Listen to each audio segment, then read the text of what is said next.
This is WNBK TV channel for Cleveland.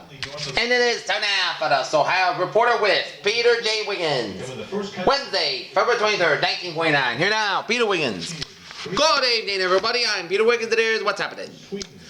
Washington. The Hovick Commission yesterday handled its Congress a report of its agriculture task force, which opposed high, rigid farm price supports because they exposed the government to large financial losses. The Commission itself recommended a sweeping reorganization of the Agriculture Department to weed out its unnecessary employees and eliminate overlap, conflict, and waste. It also called for an overhaul in the department, state, county, and local units. The Commission submitted the price support report without comment and thus retrained from taking sides in this battle over rigid versus flexible supports, which has split with congressional farm floor. New Orleans. James A. Mahoney, 55-year-old millionaire bachelor who owned about one-third of the commercial property in Bristol, Virginia, was slain in a French Court hotel yesterday. He was killed in an unsightly manner. The guests in the adjoining room didn't know what anything had happened. Police found $1,400 of trouser checks in his form, but no cash. Mahoney had been scheduled to board an airliner at 8 a.m. for Yucatan. He had asked the hotel switchboard operator to call him at 6 a.m. El Bellhoff's opened his door with a pass key and found Mahoney lying dead and unclothed diagonally across the bed. He had been dead 6 hours or more. A bloody towel was wrapped around his neck. There was cuts all over his face and head, and he had suffered a brain concussion. Palm Beach, Florida. Tears streamed down the face of 12-year-old movie star Margaret O'Brien last night as she watched her mother, Mrs. Gladys O'Brien, marry orchestra leader Don Silvio. The real-life drama was almost too much for the tiny screen player. Margaret stood quietly in her mother's hotel suite. Her little hands clenched, her eyes read during the 5-minute civil ceremony performed by Palm Beach County Judge Richard P. Robbins. Afterwards, she had refused to kiss her new stepfather when photographers made the wear crest. She wiped her eyes, smiled briefly for group photos like a good trooper, and began weeping again. Margaret wore a white taffeta dress made by nuns in Rome, Italy, and a navy blue Quaker sunbonnet. The dress was given her a recent trip abroad. And he's adorable. He should show his face more often. It's a really good look. Spurned by community and citywide reenactment by a gang attack which a John Marshall High School senior was stabbed. A group of Negro businessmen and councilmen posted a $400 reward last night and hoped to boost the sum to $1,000. Initial amounts of $100 each were contributed by the Colin Post Negro Weekly at the House of Will's Funeral Home at 2491 East 55th Street for information leading to the arrest and conviction of the persons responsible for the Sabbath fall Monday night after a basketball game between Marshall and Central High School at the arena. Early contributors at $50 each to the reward were M.C. Clark, president of the Dunbar Life Insurance Company, and Councilman Charles V. Carr, Harold T. Conway, and Augustus G. Parker. A Cleveland petroleum industrialist, Floyd R. Newman, has contributed a gift of securities among the $1 million to the Cornell University Laboratory of Nuclear Studies. It was announced by John L. Collier of Akron, president of the B.F. Goodrich Company at the Union Club last night. In recognition of the gift, the University Board of Trustees has voted to name the laboratory the Floyd Newman Laboratory of Nuclear Studies. The laboratory is one of the world's major centers of fundamental research into the mysteries of the atomic unknown and was opened in October. President Edmund E. Day of Cornell announced that the laboratory will be formally named the Newman, a director of the Ashland Oil and Refining Company in Cleveland, but this summer is appropriate ceremonies of the Ithaca, New York campus. Newman, who was graduated from Cornell University in 1912, said the gift was one I have long wanted to make an expression of my feeling for Cornell University. Washington. President Truman uses some plain barracks language to defend a criticized military aide, said last night that no SOB was going to prevail on him to discharge anyone by some smart Alex statements over the air. Later, however, when the official transcript of the president remarked with this, the White House reporters found that the attack omitted the startling expression that stenographer or someone higher up apparently had cited language a bit strong. The talk was given at the Country Club banquet at the Reserve Officers Association. Many of the audience were old soldiers like Mr. Truman. The military aide whom the president defended was Major General Harry H. Vaughan, who had been criticized for accepting recently a medal from President Perón of Argentina. Drew Pearson, a radio commentator and columnist, stood outside the Argentine embassy on the night that the medal was presented with a pencil and paper in hand, took down the names and those who entered the friend of the fate. Later, Pearson launched a campaign of criticism against Vaughn on the air end of the column. Pearson said, among other things, that the country is spending billions of dollars abroad to help Truman and has spoken dozens of words among saving democracy, his military aid. Publicly nullifies this talking money accepted in aid. Higher declaration from a military dictator who has been ridiculed are the things that Truman didn't talk about. And he talks about, the president did not mention Pearson in his talk tonight, although the other speakers at the Baker did as Pearson said in his comment. If Mr. Truman is trying to discourage the right of fair comment, then he does to another.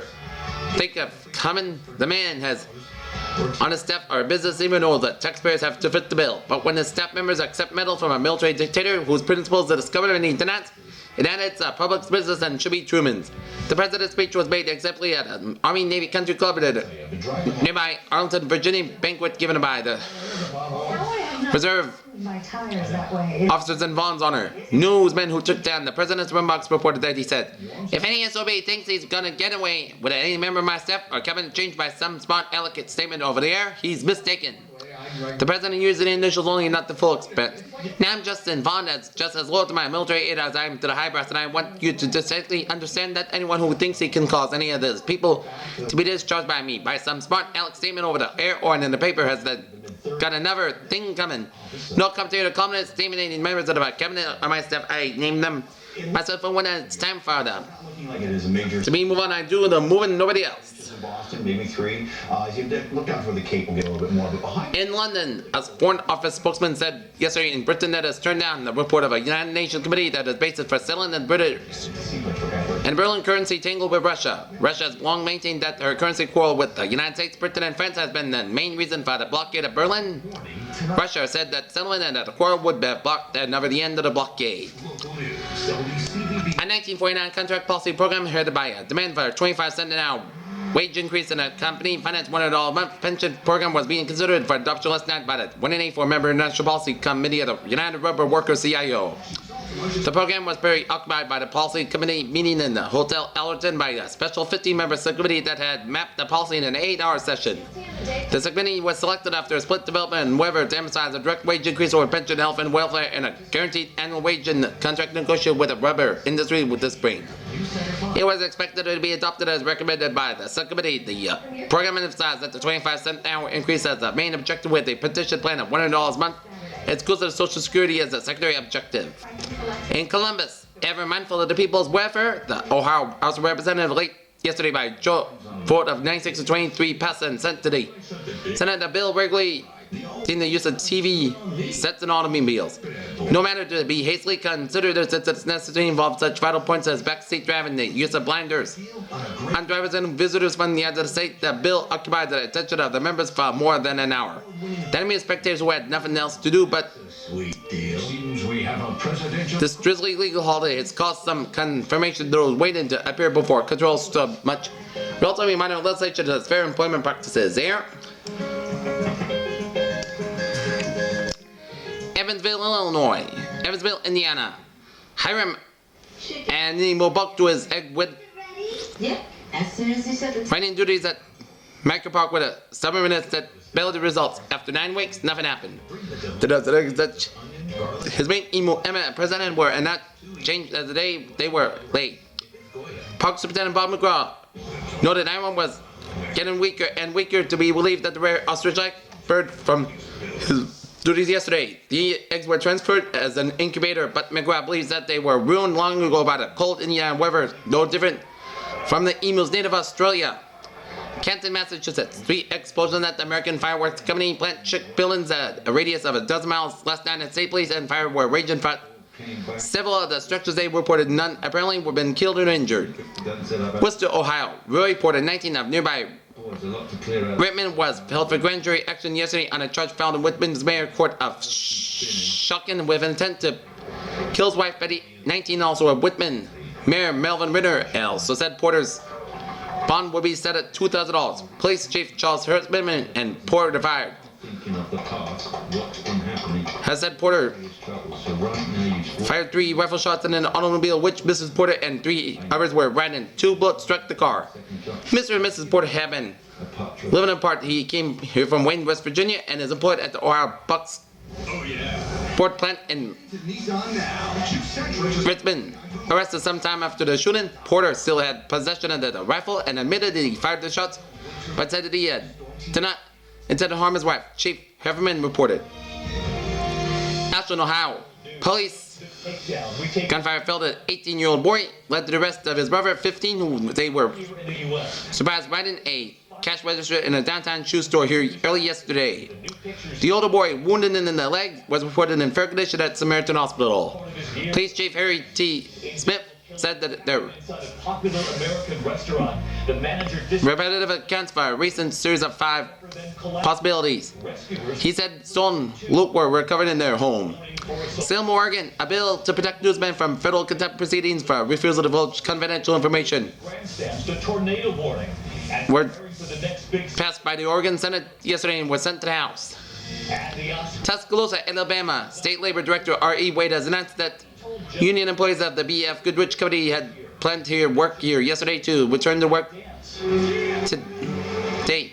Wade said that the vote was taken at the meeting attended by about 700 members of the CIO, United Weber Workers Union. The plant, which employs about 1,000, was shut down February 14th by what union officials described as a spontaneous walkout. Full shift returned 2 days later, but the plant again was made idle by another walkout in the same day. Wage said walkouts were blamed on work assignments given in the 2 men. He said the dispute will be settled for regular grievance procedures. The plant produces about 1,900 tubers a day, along with 1,900 tubes a day. St. Louis, the family dollar caught in the tail in the washing machine gears yesterday, and Miss Mary Eldridge's watch day exploded in a chain of reaction. The gears locked and an electric fuse blew out. Kenneth Eldridge, 6, went to the rescue to his pet. It was nipped on the cheek. Police extricated the dog. Helsinki, Finland. Informed sources and said last night that Finland's Socialist cabinet will be having a 50-50 chance of survival when it faces a no-confidence vote on parliament today. The predictors was made a Premier called a Fairholmes government renamed under attack from both the left and right in sharp parliamentary debate. If the successful in the no-confidence motion would be forcing reorganization of the government, the question of Finland's relations with This is a super important symbolic act. Russia, discussion about the major debate centers on farmers' demand for the better prices and lower taxes. Here, AP analysis of this photo. Washington, this is the year of the big screech in Congress. Owner of the big screech, little John Rankin, the trail Mississippi Tarzan, has been yelling for 3 decades in Congress, but to this year's Strennan calls But also his pierced the sanctions of leadership and caused debate running among the political mighty. Yesterday, Rankin carried his attack into a novel field. He demanded a quorum sale of the House just before Representative Robert J. Corbett, Republican of Pennsylvania, went back the annual ceremony of reading George Washington's farewell address. The brought 250 irritated members scurrying for their offices regarding Rankin with about much charity as the fireman viewed the kid with a in Chicago, he turned into false alarm. Ever since Congress opened its doors, the little 66-year-old Mississippi Democrat with a big voice had dominated the maneuvers of the House. First, because of the secret adherence in the last campaign and his 28 raucous congressional years under Benner and white supremacy. Leaders dumped him from the House Un-American Activities Committee. Fierce Rankin screamed that his ouster has been inspired from the Kremlin. This is about cartel business. They started to monitor their phone calls. Canada, Ohio, an explosion yesterday in the cold water storage tank caused severe injuries to Mrs. Grace Cabot, 71 of 1537 Warner Road, Southeast. Altman Hospital's attaché said Mrs. Klepech received a fractured vertebrae and a broken ankle. Assistant Fire Chief Willem Roach said the tank, which had a capacity of 300 gallons, exploded after an electrical cutoff switch failed to function on the electric pump, and its tremendous water pressure was built up in the tank. The tank was driven from the kitchen floor about 2 feet. Roach said Ms. Klepech had just walked over the spot where the tank is situated when an explosion occurred. Okay. First responders immediately. I'll have the weather after this commercial break. What a powerful money saver. That's what I want to say about that road-proven new 1949 Mercury engine. Owners call it a grand for pickup, a Scotty for thrift. They report the big, deep-chested 1949. And 2 others. Mercury engine delivers at 17, 18, 19 miles per gallon and up. They say that's 50th most efficient power plant they ever driven, and it is. Yes, there's economy, plus everything else. You want in your 1949 Mercury, and everything has been road-proven by thousands of owners for millions of miles. Just look what this long, low road-hugging Mercury gives you. A new Clips 8-cylinder V-type engine, front coil spring, a truly restful comfort zone rider, easy steering, super safety brakes, softer, broader seating, increase all-around mobility. Come and see it. We bet you say it's Mercury for me. 1949 Mercury prices as low as $2,153. Make your next car the proven 1949 Mercury. See you next cab at your Cleveland area Mercury dealers today. Okay, now the weather now. With Peter Wiggins, it's brought to you by your Cleveland area Mercury dealers. So now, Peter Wiggins. Good evening, everybody. Right now, our curry dish is at Hopkins Airfield in Cleveland Aft. Seafoods was not required to have a carbon monoxide detector. 6 o'clock, we got a temperature of 37 degrees with a wind chill about 29 degrees. Dew point about 33 degrees. Humidity 86%. Barometer 3.32 inches. Visibility 7 miles per wind speed about 11.5 miles per hour to the southwest, and it's clearing skies here.